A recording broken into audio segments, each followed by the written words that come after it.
হরে কৃষ্ণা। আগের দিন বাজার থেকে আসার সময় গোপাল সোনাদের জন্য ভালো কিছু মুসাম্বি কিনে নিয়ে এসেছিলাম, আর আজকে দুপুরে এই মুসাম্বিগুলোই দেব, তাই চট জলদি প্রথমে কেটে নিলাম। আর গোপাল সোনাদের তো আমি আগেই স্নান করিয়ে নিয়েছি, এখন সুন্দর করে সাজুগুজু করিয়ে দিচ্ছি।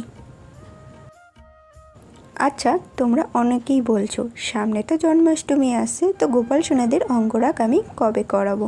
তো খুব তাড়াতাড়ি তোমরা গোপাল সোনার অঙ্গরাগ দেখতে পারবে। গোপাল সোনাদের সাজুগুজু করার পর গোপাল সোনাদের জামার ওপরে আমি এই আতরটা দিয়ে দিই। এই আতরটার এত সুন্দর গন্ধ যে গোপাল সোনার গায়ে দিলে পুরো ঠাকুরঘরটাই গন্ধে ভোগ করে। এরপরে গোপাল সোনাদের দুপুরে সেবাও দিয়ে দিলাম। তাহলে আসি, রাধে রাধে।